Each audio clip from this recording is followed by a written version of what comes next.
దుశ్శాసనుడు నిస్సహాయంగా బాధపడుతూ ఏడుస్తున్న ద్రౌపది దగ్గరికి వెళ్ళాడు. తన వస్త్రం లాగడం మొదలుపెట్టాడు. తనని రక్షించలేని స్థితిలో భర్తలున్నారు. సభలో ఉన్న పెద్దలు విగ్రహాలలా కూర్చునున్నారు. మామగారు ధృతరాష్ట్రుడు మౌనం వహించాడు. అత్తగారు గాంధారి ఈ లోకంతో సంబంధం లేనట్లుంది. ద్రౌపది మనస్సును ఏకాగ్రం చేసుకుని ఆపదలో అభయమిచ్చే కృష్ణుని ప్రార్థించింది. అప్పుడు కృష్ణుడు ఆమె ఆర్తితో చేసిన ఆక్రందన విన్నాడు. అదృశ్య రూపంలో వచ్చి ఆమెకి అక్షయ వస్త్రాలు అనుగ్రహించాడు. దుశ్శాసనుడు ఎంత లాగుతున్నా ద్రౌపది శరీరం మీదున్న వస్త్రం చెదరలేదు. ఆమె కొంగు నుంచి చిత్ర విచిత్రమైన రంగులతో వస్త్రాలు పుట్టుకొచ్చాయి. కృష్ణుడి ప్రభావం వలన వందలాది రంగుల రంగుల వస్త్రాలు ఆమె కొంగు నుంచి వస్తూనే ఉన్నాయి.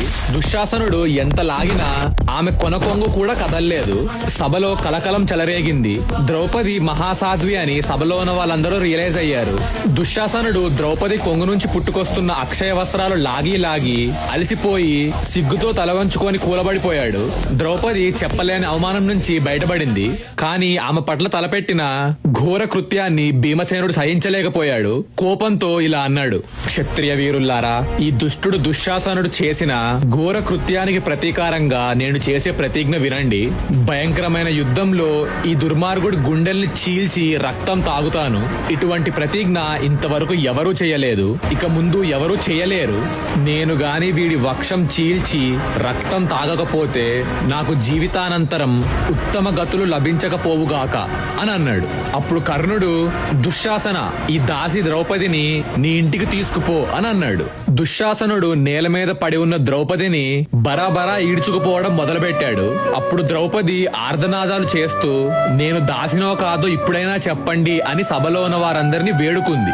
ఆ పరిస్థితుల్లో ద్రౌపదిని చూసి దుర్యోధనుడికి చాలా ఆనందం కలిగింది. అప్పుడు ఇలా అన్నాడు: పాంచాలి, యుధిష్ఠిరుడు నిన్ను పందెం కాశాడు. అది తప్పని నీ మిగిలిన నలుగురు భర్తల్ని చెప్పమను, నీకు వెంటనే దాస్య విముక్తి ప్రసాదిస్తాను అని అన్నాడు. అప్పుడు భీముడు, ధర్మరాజు యుధిష్ఠిరుడికి మా మీద సర్వాధికారాలు ఉన్నాయి.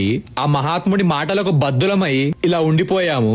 లేకపోతే సింహం క్షుద్ర జంతువులను చంపినట్లు కౌరవులందరినీ ఆయుధాలతో పని లేకుండా చేతులతో నలిపి చంపేవాణ్ణి అని అన్నాడు. ఆ మాటలు పట్టించుకోకుండా కర్ణుడు ద్రౌపదితో కనీసం సభా మర్యాద లేకుండా నీచంగా అశ్లీలంగా మాట్లాడుతూ ఇలా అన్నాడు: ధనం పోగొట్టుకున్న వాడి మీద, దాసుడైన వాడి మీద, వాడి భార్య మీద, వాడి సంతానం మీద అతడి యజమానికి సర్వ హక్కులు ఉంటాయి. ఇక నువ్వు దుర్యోధనుడికి అతడి పరివారానికి సేవ చేసుకుంటూ జీవితం గడుపు. దుర్యోధనుడికే కాదు, అతడి సోదరులందరికీ నువ్వు దాసివే. ఈ పాండవులు ఇక నీకు భర్తలు కారు. నిన్ను మళ్లీ జూదంలో బలంగా పెట్టని వాణ్ణి ఎవరినైనా భర్తగా ఎంచుకో. దాసిలు అదుపులేని కామ ప్రవృత్తితో, అంటే అన్కంట్రోలబుల్ లస్ట్ తో ప్రవర్తించడం అందరికీ తెలిసినదే అని అన్నాడు.